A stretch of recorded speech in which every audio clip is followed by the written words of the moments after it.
महाराज हुए, सेवक जू महाराज। बहुत ध्यानपूर्वक सुनिएगा।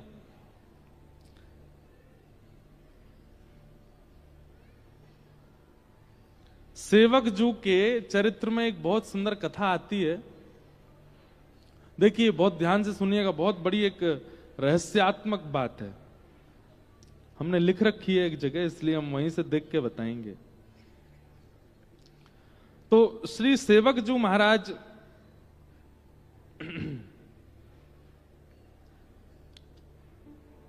जिनका पूर्व नाम था दामोदर दास जी। क्या नाम था? आप जबलपुर के पास के निवासी थे, मध्य प्रदेश में। तो आपके एक मित्र थे चतुर्भुज दास और आपका नाम था दामोदर दास। तो एक दिन की बात है कि श्री सेवक जी नाम इनका बाद में पड़ा, पहले इनका नाम दामोदर दास था। तो दामोदर दास जी, चतुर्भुज दास जी, उन दोनों का सत्संग के प्रति, भक्ति के प्रति, भजन के प्रति पहले से ही बहुत रुझान था। तो कभी भी नगर में कोई संत आते थे, महापुरुषों की टोली आती थी, तो ये दोनों जरूर जाते थे और जाकर के उनके मध्य बैठ करके कुछ चर्चा सुनते थे, उनकी सेवा करते थे।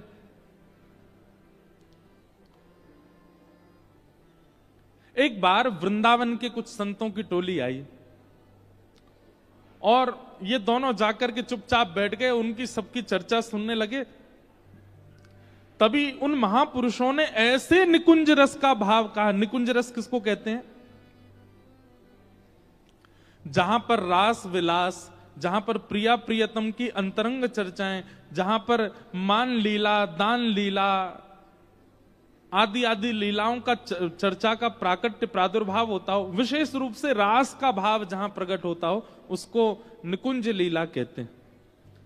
तो जैसे ही निकुंज लीला का उन्होंने वाचन सुना तो दामोदर दास और चतुर्भुज दास दोनों अत्यंत लीन हो गए लीला में, मानो जैसे खो गए हों। और जब होश में आए तो बहुत समय व्यतीत हो चुका था, पर उनको ऐसा लगा अभी 2 ही क्षण निकले हैं। तुरंत उनने उन संत चरणों के चरण पकड़ लिए, बोले भगवान, ये जो लीलाएं आप सुना रहे हैं, ये जो भाव आप सुना रहे हैं, इन लीलाओं का, इन भावों का उद्दीपन कहां से मिला आपको? किसने किया? तब उन संत महापुरुषों ने बताया, बोले वृंदावन में श्री हित हरिवंश महाप्रभु विराजते हैं, उनके द्वारा ये भाव प्रकट किए गए। उसी समय चतुर्भुज दास और दामोदर दास जी के चित्त में आ गया कि हम वृंदावन जाएंगे और श्री हितरवंश महाप्रभु के अनुगत्य को स्वीकार, उनके ग्रहण करेंगे। लेकिन किसी कारणवश नहीं जा पाए वृंदावन, बहुत दिन हो गए। एक दिन उन्हीं संतों की टोली फिर आई और फिर से उनसे चर्चा जब सुनी तो चर्चा सुनने के बाद दामोदर दास, चतुर्भुज दास दोनों ने कहा, अब हम वृंदावन जाने के लिए तैयार हैं, अब हम जाकर के उनका आश्रय लेंगे। तभी उन संतों में से किसी ने कहा, बोले भैया अब तो बहुत विलंब हो गया। बोले क्यों? बोले महाप्रभु जी तो भगवद लीला में प्रवेश हो गए। हितरवंश महाप्रभु मानसरोवर, यमुना पल्ली पार ठाकुर जी का चिंतन करते करते ठाकुर जी की लीला में ही प्रवेश कर गए हैं। ये बात जैसे ही सुनी दोनों व्याकुल हो गए। लेकिन दामोदर दास जी तो इतने व्याकुल हो गए, इतने व्याकुल हो गए, उसी समय ध्यान में चले गए, मानसी में प्रवेश कर गए और महाप्रभु जी का अत्यंत विरह वेदना से चिंतन करने लगे। ऐसा कहते हैं उनका चिंतन इतना प्रगाढ़ था, इतना दिव्य था, इतनी उत्सुकता से महाप्रभु जी को याद कर रहे थे, नेत्रों से अश्रु प्रकट हो रहा था। 1 दिन, 2 दिन, 3 दिन, 4 दिन बीत गए और 3-4 दिन के बाद तभी क्या हुआ, उस जबलपुर के पास के गांव में जहां के वो निवासी थे, अपने आप श्री यमुना जी प्रकट हो गई, वृंदावन की लता गुल्म पत्र प्रकट हो गए, वृंदावन के सुंदर सुंदर देवालय प्रकट हो गए, वृंदावन जैसी सुगंध प्रकट हो गई, वृंदावन के मयूर प्रकट हो गए, वृंदावन के बानर प्रकट हो गए, ब्रजवासी प्रकट हो गए। एक साथ संपूर्ण वृंदावन का अनुभव उनको होने लगा। वे भूल गए कि मैं कहां बैठा हूं, ऐसा लगने लगा मैं वृंदावन में आ गया हूं। और तभी क्या देखते हैं,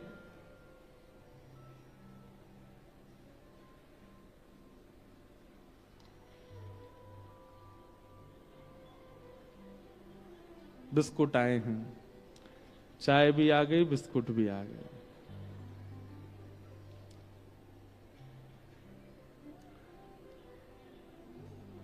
और दे के खिसक ली मैया।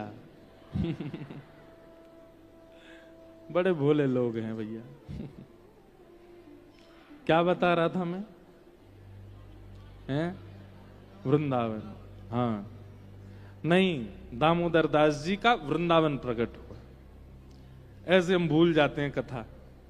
अब मेरे मुंह में पानी आ गया कि मैं बिस्किट खाऊं।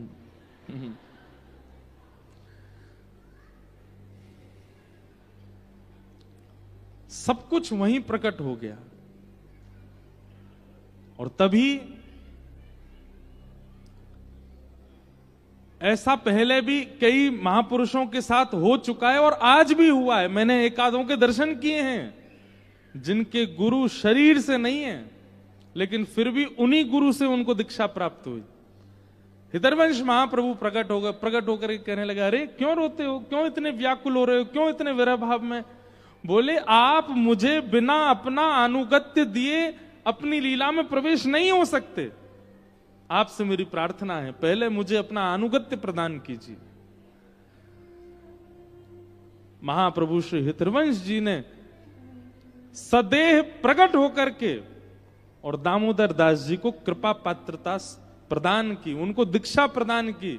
राधा वल्लभी संप्रदाय में उनको दीक्षित किया, राधा नाम महिमा, राधा नाम का मंत्र प्रदान किया।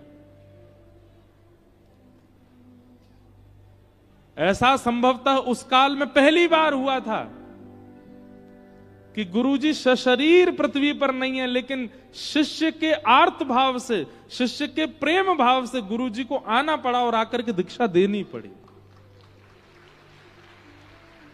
और तब उनको दीक्षा प्राप्त हुई।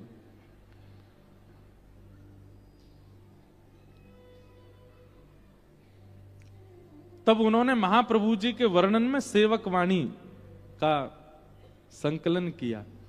हमारे राधा वल्लभी संप्रदाय में हित चतुराशी जी, 84 जी और सेवक वाणी, इन दो का पाठ होता है।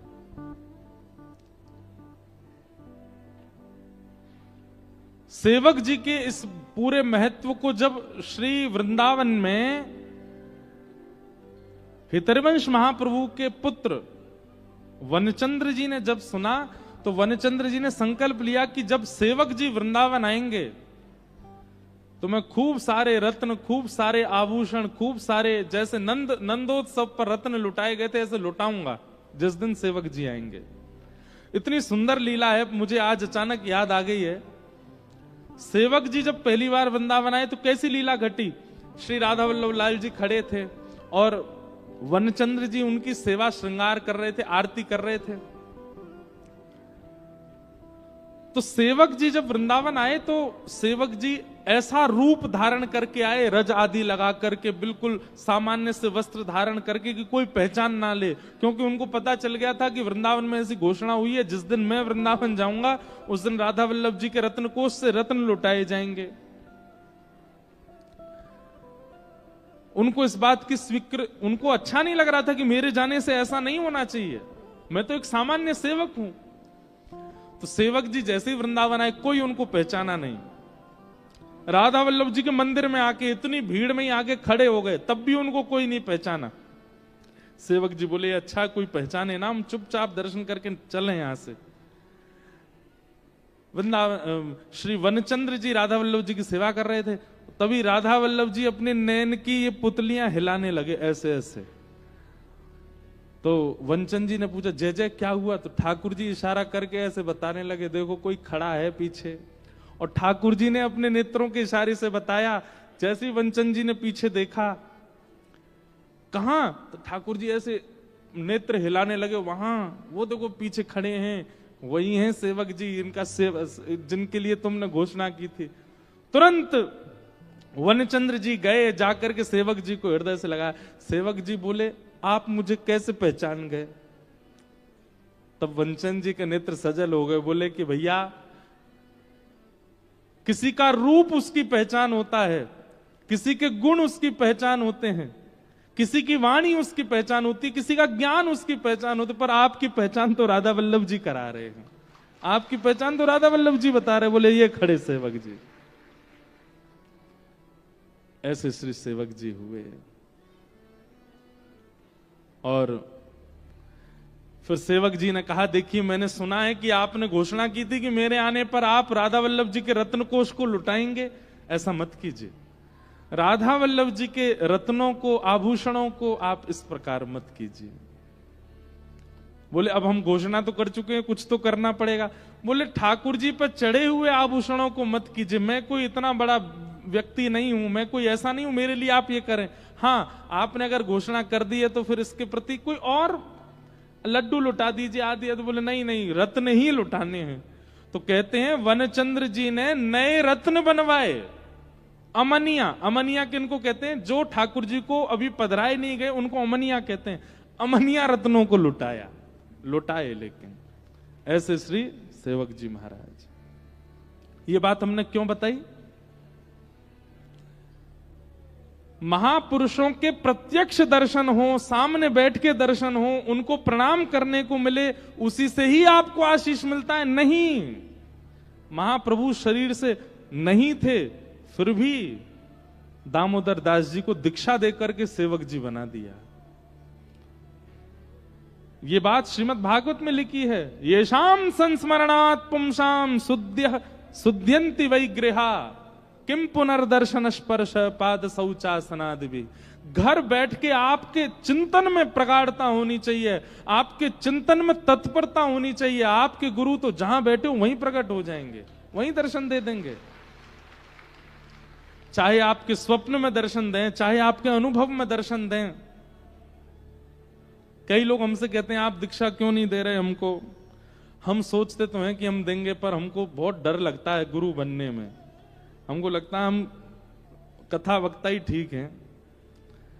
अब कई बालक हमको पता आरोप भी लगाते हैं।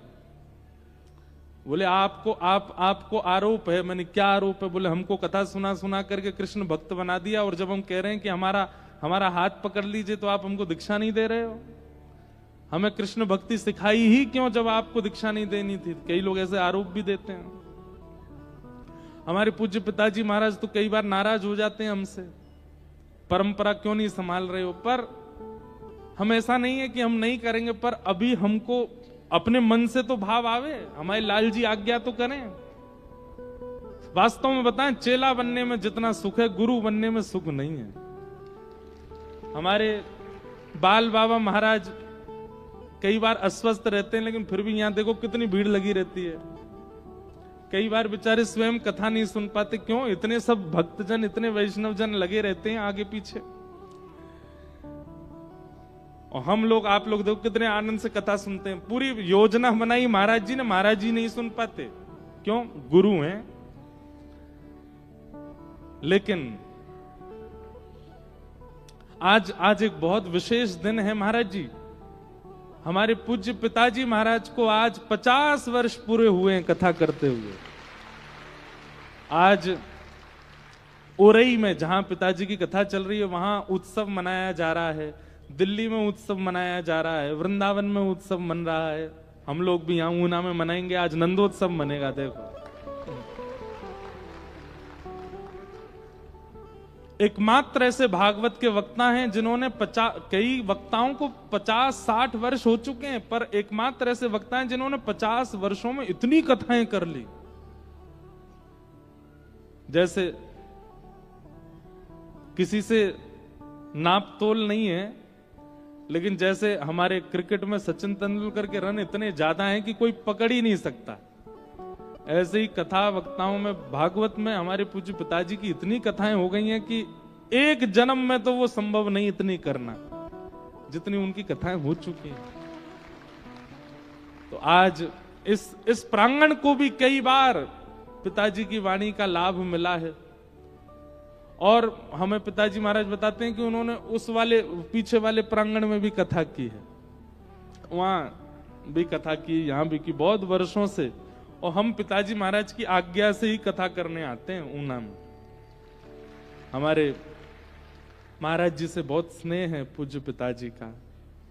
आज उनके 50 वर्ष बहुत होते हैं, या कई लोगों की तो उम्र नहीं है, हमारी खुद की अभी कितनी कम उम्र है। सोच करके हमको लगता है कि हमको 9 वर्ष हुए अभी कथा करते हुए, पिताजी को 50 वर्ष हो गए। लोग कई बार जन्म लेने के बाद जी नहीं पाते 50 साल तक, वो कथा करते करते 50 साल निकल गए।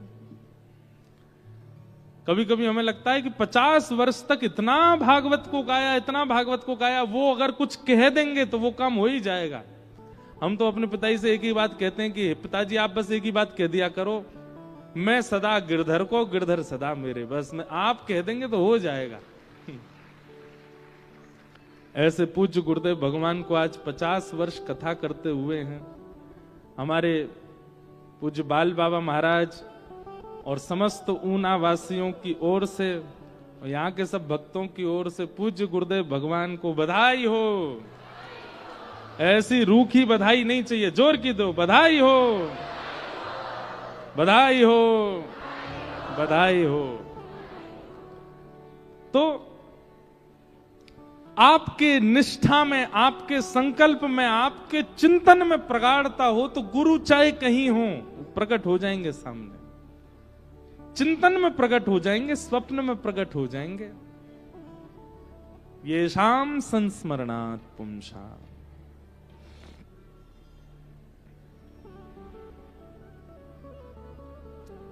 किम पुनर्दर्शन स्पर्श पाद शौचासनादिभिः। राजा परीक्षित सुखदेव जी से कह रहे हैं कि भगवान आपका स्मरण मात्र पवित्र कर देता है, आप प्रत्यक्ष सामने बैठे हैं, मैं क्या करूं, मैं आपके चरण छू लूं, मैं आपको वंदन कर लूं, उसी से ही मेरा उद्धार हो जाना है। आपका चिंतन घर पर बैठने मात्र करने से पवित्रता आ जाती है, आप सामने बैठे हैं मेरे।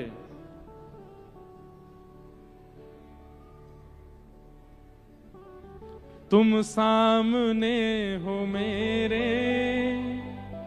किस बात की कमी है। तुम सामने हो मेरे, किस बात की कमी है। किसी और वस्तु की अब परवाह भी नहीं है।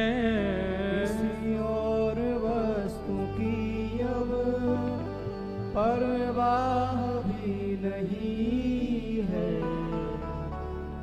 किसी और वस्तु की अब परवाह भी नहीं है।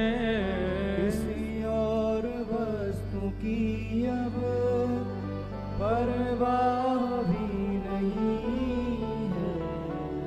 तेरे साथ से गुलाम अब गुलफाम हो रहा है। तेरे साथ से गुलाम गुलफाम हो रहा है। तेरे साथ से गुलाम अब गुलफाम हो रहा है। तेरे साथ से गुलाम गुलफाम करते हो तुम कन्हैया,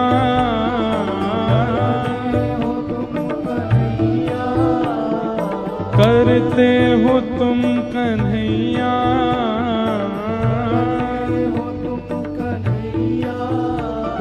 मेरा नाम हो रहा है।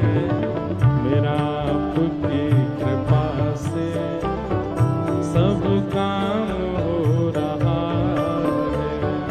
मेरा आपकी कृपा से सब काम हो रहा है। मेरा आपकी कृपा से सब काम हो रहा है। मेरा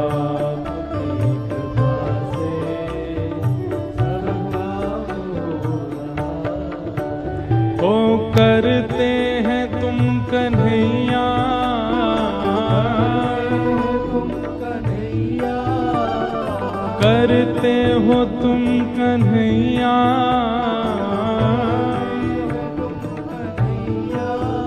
यहाँ मेरा नाम हो रहा है। मेरा आपकी कृपा से सब काम हो रहा है। मेरा आपकी कृपा से सब काम हो। श्री राधा रमण लाल की।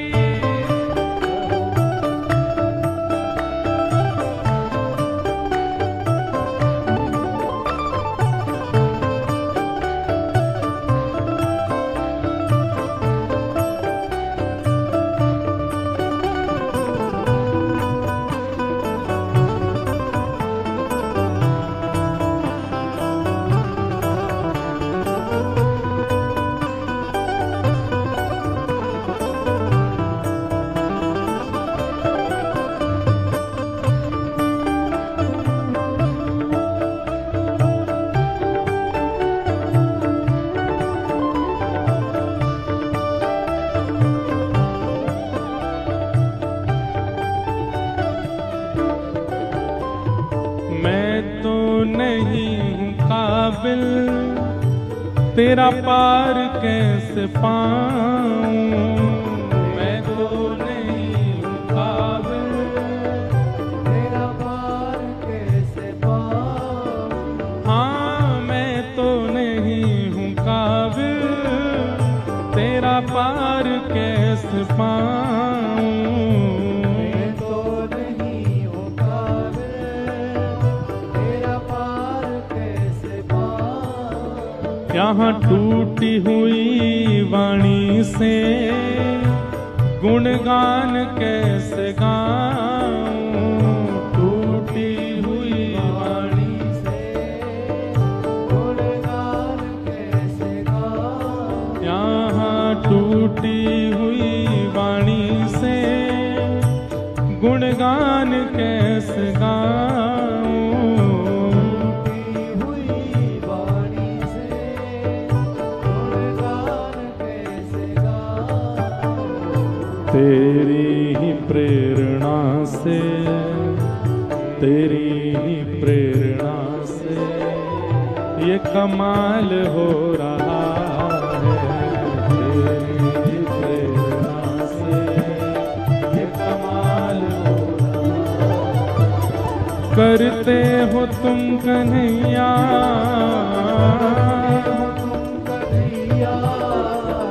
करते हो तुम कन्हैया,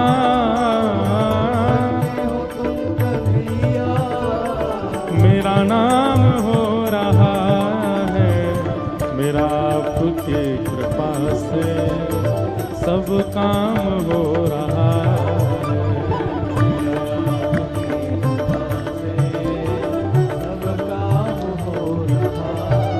हो करते हैं मेरे सद्गुरु, करते हैं मेरे सद्गुरु, करते हैं मेरे साहिब, मेरा नाम हो रहा है। मेरा आपकी कृपा से सब काम हो रहा है।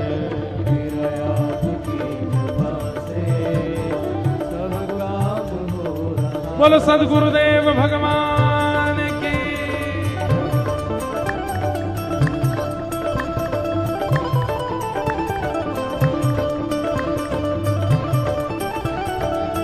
श्री राधा रमण लाल की।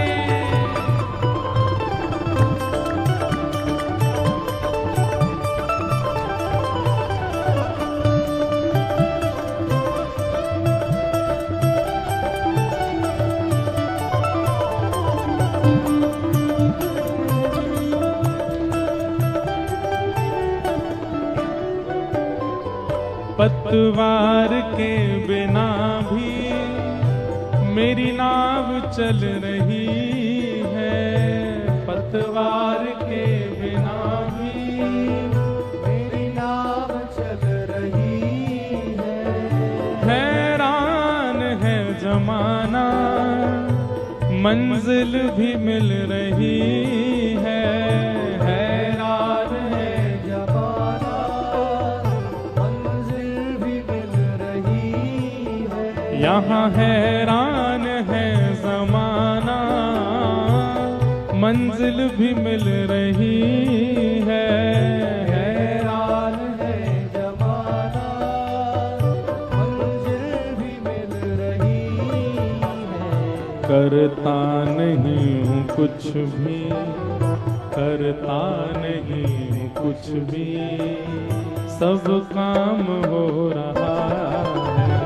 करता नहीं हूँ कुछ भी, सब काम हो रहा है। ओ करते हो तुम कन्हैया, हो तुम कन्हैया, करते हो तुम कन्हैया, हो तुम कन्हैया। यहाँ मेरा नाम हो रहा है। मेरा आपकी कृपा से सब काम हो रहा है। मेरा आपकी कृपा से सब काम हो रहा है। ये मेरा आपकी कृपा से सब काम हो रहा है। मेरा आपकी कृपा से सब काम हो रहा है। जय राधे राधे गोविंद गोविंद राधे राधे राधे गोविंद गोविंद राधे राधे गोविंद गोविंद राधे राधे गोविंद गोविंद राधे। जय गोविंद राधे गोपाल राधे राधे गोपाल राधे। गोविंद राधे गोपाल राधे गोविंद राधे गोपाल राधे। जय गोविंद राधे गोपाल राधे गोविंद राधे गोपाल राधे। गोविंद राधे गोपाल राधे जय राधे राधे गोविंद गोविंद राधे जय राधे राधे गोविंद गोविंद राधे श्री राधे राधे गोविंद गोविंद राधे जय गोविंद राधे गोपाल राधे गोविंद राधे गोपाल राधे जय गोविंद राधे गोपाल राधे गोविंद राधे गोविंद राधे गोपाल राधे जय गोविंद राधे गोपाल राधे जय गोविंद राधे गोपाल राधे ओ जय जय राधे राधे गो